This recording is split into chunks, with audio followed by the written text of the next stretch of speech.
In a truly unique class of its own, locomotive number 71,000 Duke of Gloucester, the only member of the British Railways Standard Class 8, was the last Pacific steam locomotive to be built for use in the UK before the creation of 60163 Tornado in 2008. While this rare and unusual engine faced a poor reception during its short and inauspicious career, the legacy this machine holds today is one that is nothing short of praise, as restoration following its withdrawal reversed the fortunes of what was once considered the most flawed steam engine ever put to work with British Railways.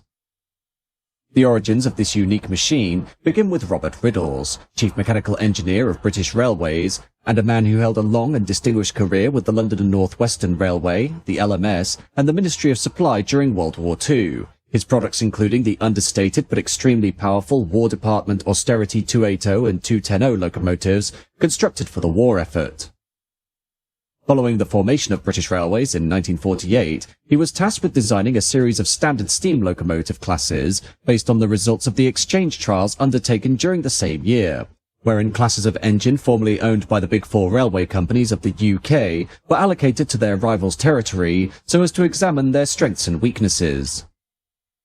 This would ultimately optimize the design for a range of engines that would replace older pre-war classes of locomotive, while also being projected to have a working life that would see them continue in their frontline duties until as late as the 1990s.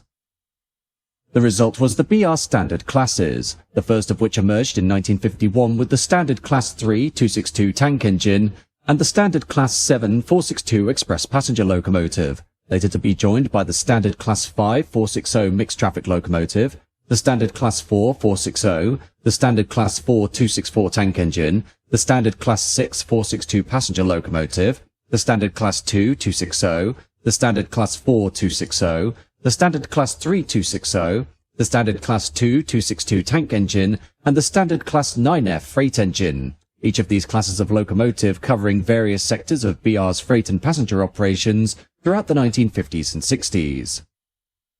However, one of the main problems outlined by Riddles when tasked with creating the standard classes was the lack of a large 462 Pacific-type express engine that would be of a similar size and power output to that of the pre-war Pacifics of the LMS and LNER, examples including the formidable LMS Princess Royal and Coronation classes and the LNER Class A4.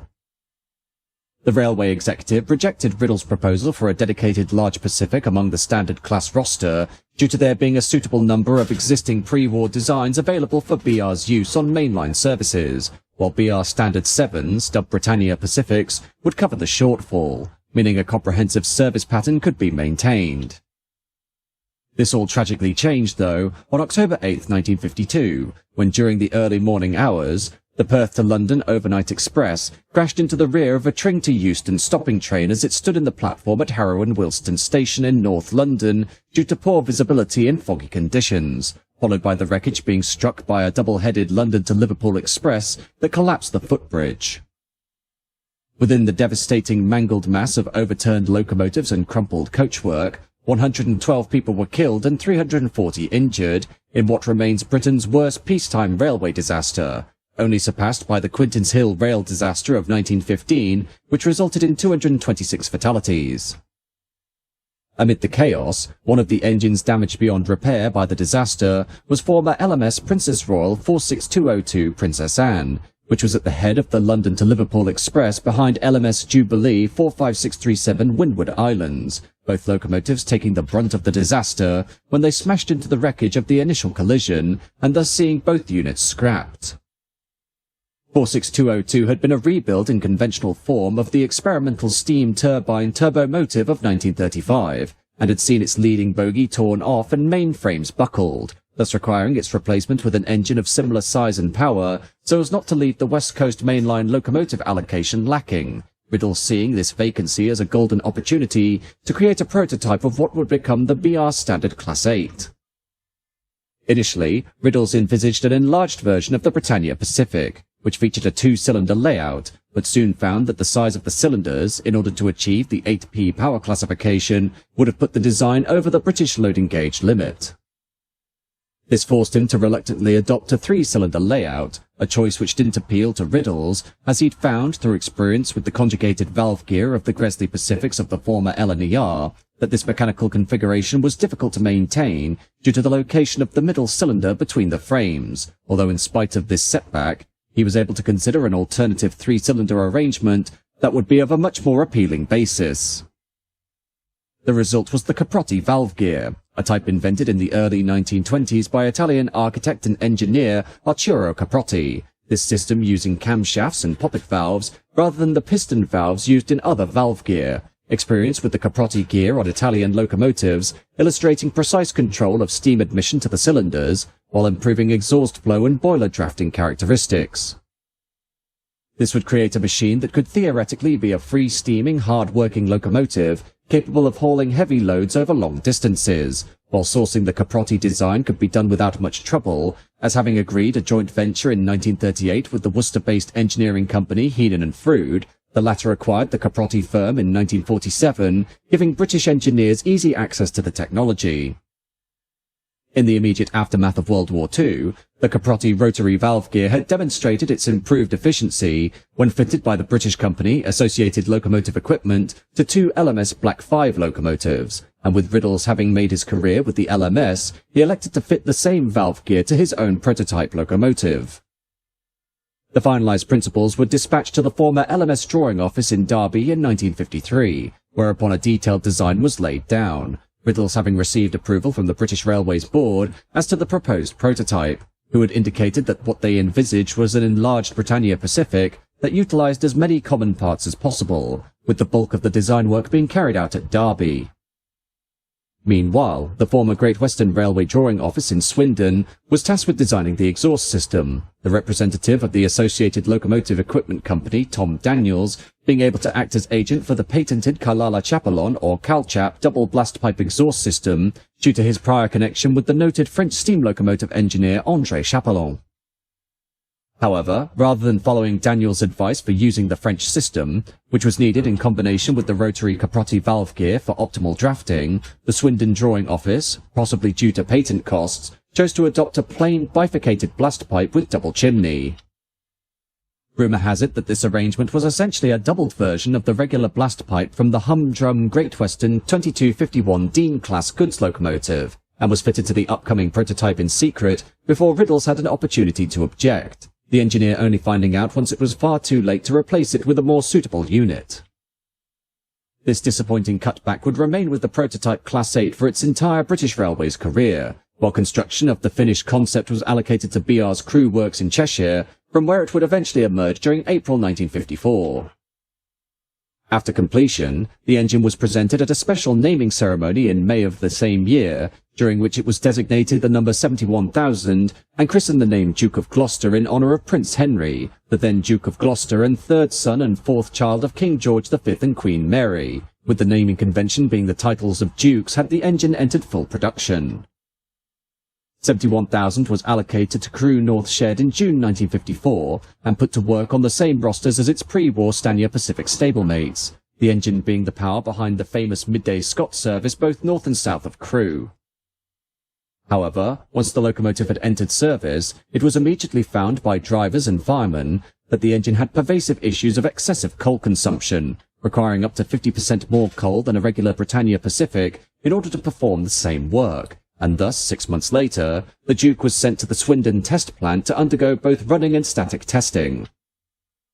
Under trial, the engine proved itself capable of raising 32,750 pounds of steam per hour, and thus having the greatest cylinder efficiency of any simple expansion engine on record, with subsequent trials showing it to be significantly more powerful than any comparable type, but both on test and in service, the locomotive's boiler, while found to steam freely, had an alarmingly high coal and water consumption.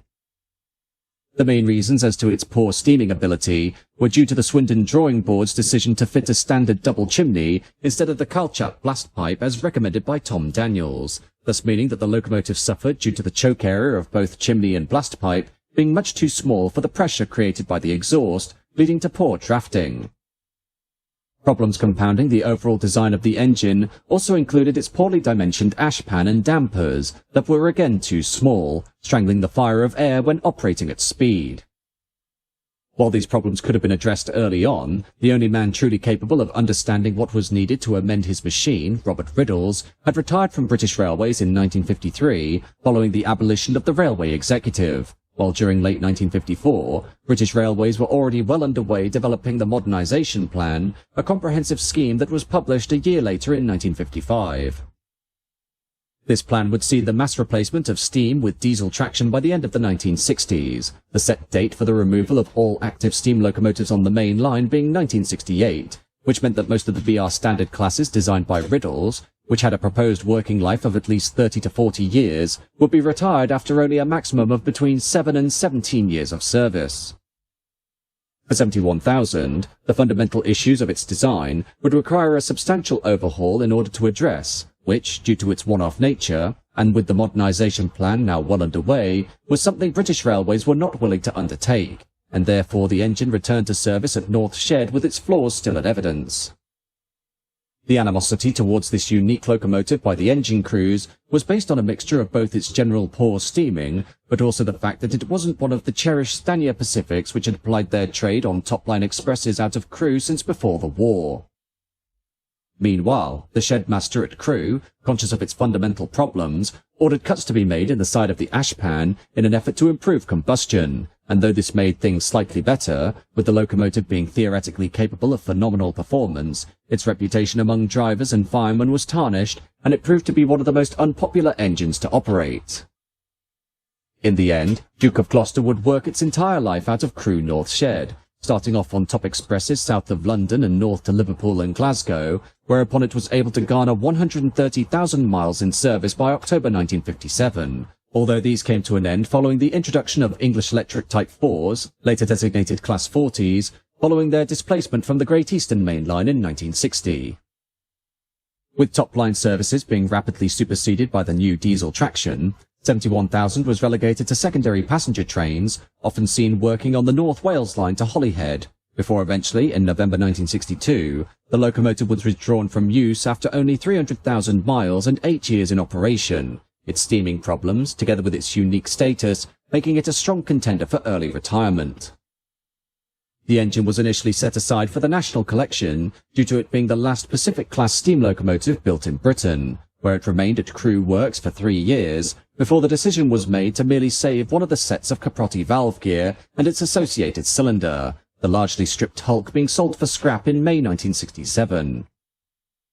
However, from this point, the locomotive was able to garner several lucky breaks that would ultimately result in its preservation, the first being when it was accidentally hauled to Cashmore's scrapyard in Newport instead of its intended destination of Woodham's in Barry, whereupon work to dismantle the engine had already begun by the time the error was noticed. The now even more stripped hulk was thus dragged to its allocated scrapyard further down the Welsh coast, where it would linger for the next 3 years until figures in the preservation scene decided that, despite 71,000's poor reputation as a locomotive, it should be saved from the cutter's torch, and thus, in 1970, it was taken to the Great Central Railway for restoration to commence. However, the sheer magnitude of the task was perhaps the largest restoration job ever undertaken outside of building an entirely new locomotive from scratch, as per the later 60163 Tornado, with the construction of new outside cylinders and the recreation of the valve gear being required, confidence in the ability of preservation groups to restore the engine being somewhat uncertain. Among the tasks undertaken was to alter the locomotive so as to address its endemic design flaws, with the new cylinders being crafted from iron instead of steel, and the roller bearings were converted from oil to grease lubrication, while due to a fortuitous accident, the restoration team, constructing a new ashpan, chose to use the original but heavily corroded ashpan as their template. Thankfully, one of the restoration team was able to discover the original drawings of the locomotive, which revealed that the damper door air spaces were too small, and thus this mistake in the original construction was corrected, as was the cost-cutting decision to fit the engine with a conventional blast pipe, which was rightfully replaced by the more suitable Calchap exhaust, as proposed by Riddles back in 1953. The last major issue was the need for a tender, as due to the Duke's original tender having been sold off for use in a steelworks, A new tender was sourced from a 9F210 freight locomotive, which was then structurally modified to work with 71,000. Eventually, after 16 long years of work, Duke of Gloucester steamed for the first time in preservation in 1986, initially running on the Great Central Railway, before later travelling to the Didcot Railway Centre in order for the boiler to be retubed prior to its return to the main line, which, in 1990, was finally achieved. The locomotive, with the many problems of its original design now ironed out, was transformed from the weak sister of BR's Pacific Fleet to among the most powerful and reliable steam engines in the preservation scene, being able to produce an output of 50,000 pounds of steam per hour, as opposed to the mere 32,750 pounds it could achieve in service, a testament to the dedication and skill of the preservation crews that helped to reverse the fortunes of this mighty engine. Since its return to the main line in 1990, Duke of Gloucester became one of the most well-travelled and extensively used steam locomotives at work, proving itself to be a powerful, though sometimes temperamental machine that has consistently been upgraded to maintain its superb performance. This has included the replacement of the original injectors after it was found that they could not keep up with the boiler, an increase in the tender's water capacity, the refitting of the coal pusher, the installation of a cab-to-shore telephone, and other enhancements to make the engine easier to run in the modern era. At present, the Duke is undergoing a lengthy restoration, while funds are raised for its latest rebuild, the hope being that, sometime in the mid-2020s, this remarkable machine, once maligned for its flaws, will run again on the British mainline network.